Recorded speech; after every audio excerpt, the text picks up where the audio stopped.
Hello everyone, हम पढ़ रहे थे क्लास 9th बायोलॉजी का chapter that is the fundamental unit of life. इस चैप्टर में हम कवर कर चुके थे पार्ट्स ऑफ सेल का first topic that is cell membrane, that is also known as plasma membrane. इसी का सब टॉपिक भी कवर कर चुके थे हम, मूवमेंट अक्रॉस सेल मेम्ब्रेन। उसके बाद हम इसका दूसरा टॉपिक सेल वॉल भी कवर कर चुके थे। आज हम इसी का एक नेक्स्ट टॉपिक कवर करेंगे that is parts of cell में न्यूक्लियस।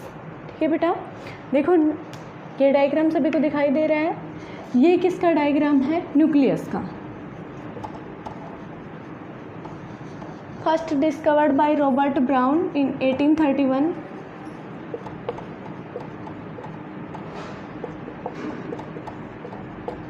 सबसे पहले किसने डिस्कवर किया था न्यूक्लियस को? बेटा रॉबर्ट ब्राउन ने डिस्कवर किया था 1831 में। ठीक है, आप देखो क्या क्या प्रेजेंट होता है। न्यूक्लियस कहाँ प्रेजेंट होता है? सेल के अंदर। सेल के अंदर प्रेजेंट होगा न्यूक्लियस। तो ये जो है, ये जो आउटर लेयर दिख रही है, इसे हमने नाम दिया है nuclear envelope, that is also known as nuclear membrane. ठीक है बेटा, और ये सेल के अंदर कहाँ प्रेजेंट होता है? सेंटर में। सेल के सेंटर में प्रेजेंट होता है, इसलिए हम इसको क्या बोलते हैं? Centrally located. ठीक है, सेलुलर कंपोनेंट यानी कि सेल का अंदर का कोई कंपोनेंट है, सेल का हिस्सा है एक। ठीक है, इसलिए इसको क्या बोल रहे हैं? Cellular component.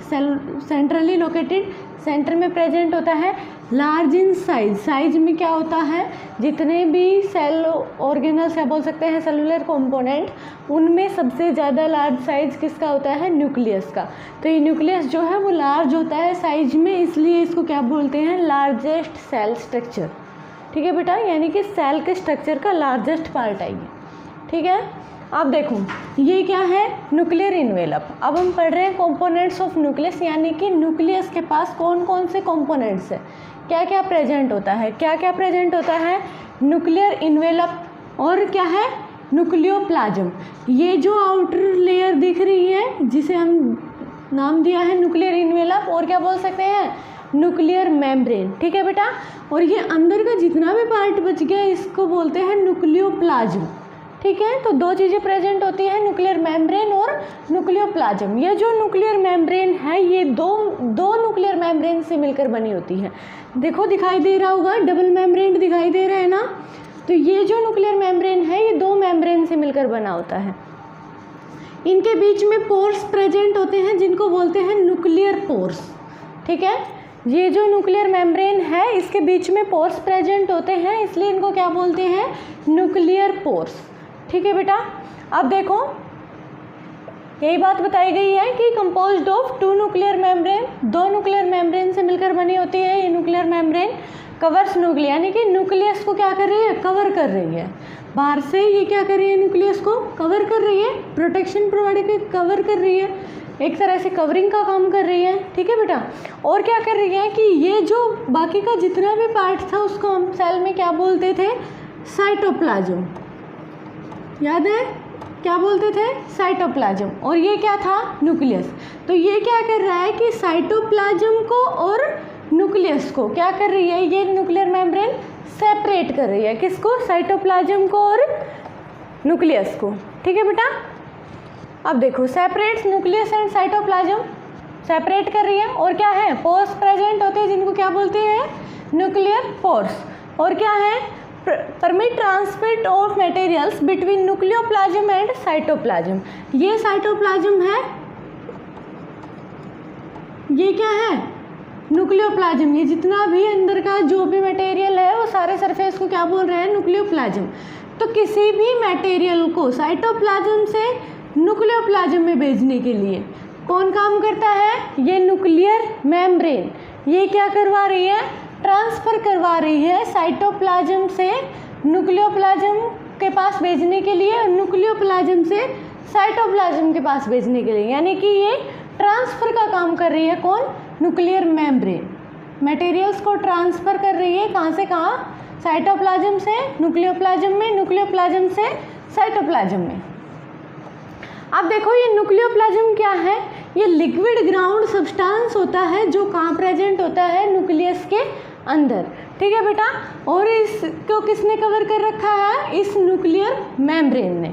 अब देखो इस न्यूक्लियोप्लाज्म के अंदर क्या क्या चीज़ें प्रेजेंट होती है। एक तो होता है ये न्यूक्लियोलस, क्या प्रेजेंट होता है? एक तो होता है ये न्यूक्लियोलस, और क्या होता है ये थ्रेड लाइक जो स्ट्रक्चर दिख रहा है ये क्या है? Chromatin material. तो न्यूक्लियोप्लाज्म के अंदर दो चीज़ें प्रेजेंट होती है, न्यूक्लियोलस और क्रोमैटिन मटेरियल।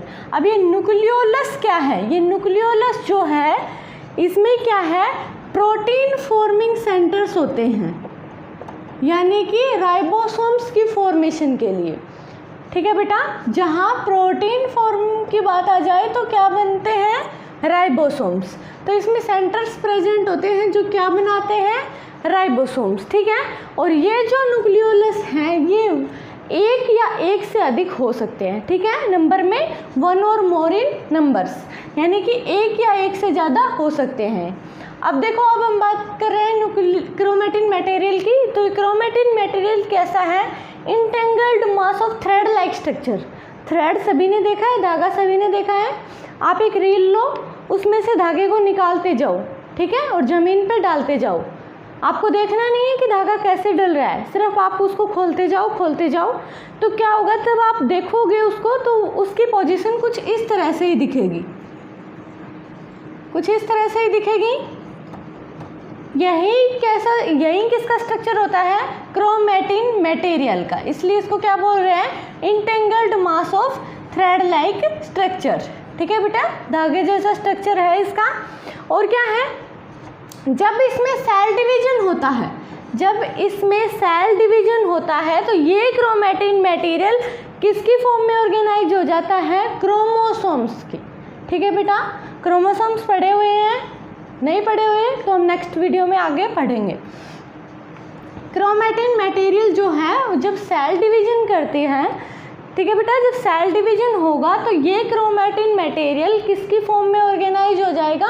क्रोमोसोम्स की फॉर्म में। ठीक है बेटा, अब ये क्रोमोसोम्स क्या होते हैं? ये भी क्या होते हैं? थ्रेड लाइक स्ट्रक्चर होते हैं, जो कब दिखाई देते हैं? जब सेल डिवीजन होता है। जब सेल डिवीजन होगा तब क्रोमोसोम्स दिखाई देंगे। अब क्रोमोसोम्स जो हैं उसके पास दो चीज़ें प्रेजेंट होती है, क्या क्या? डीएनए और हिस्टोन प्रोटीन। कौन सा प्रोटीन प्रेजेंट होता है? हिस्टोन। ठीक है बेटा, अब देखो ये डीएनए जो है इसके पास फंक्शनल सेगमेंट होता है। डीएनए जो है फंक्शनल सेगमेंट होता है इसके पास, जिसको क्या बोलते हैं? जीन। ठीक है, functional segment of DNA is known as gene. ये जीन क्या करते हैं बेटा? जेनेटिक इन्फॉर्मेशन को ट्रांसमिट करते हैं एक जनरेशन से दूसरी जनरेशन में। ठीक है, यानी कि हमारे पेरेंट्स के अंदर कुछ कैरेक्टर्स हैं ऐसे जो क्या होते हैं? हमारे अंदर भी होते हैं। तो ये क्या करते हैं? उसके लिए कौन रिस्पॉन्सिबल होता है? ये जीन्स। ये जीन क्या करते हैं? जेनेटिक इन्फॉर्मेशन को ट्रांसमिट करते हैं एक जनरेशन से दूसरी जनरेशन में। ठीक है बेटा, न्यूक्लियस टॉपिक कवर कर चुके हैं हम। नेक्स्ट वीडियो में हम नेक्स्ट टॉपिक कवर करेंगे। अगर किसी भी बच्चे को कोई प्रॉब्लम आती है तो वो कमेंट सेक्शन में पूछ सकता है। ओके बेटा, थैंक यू।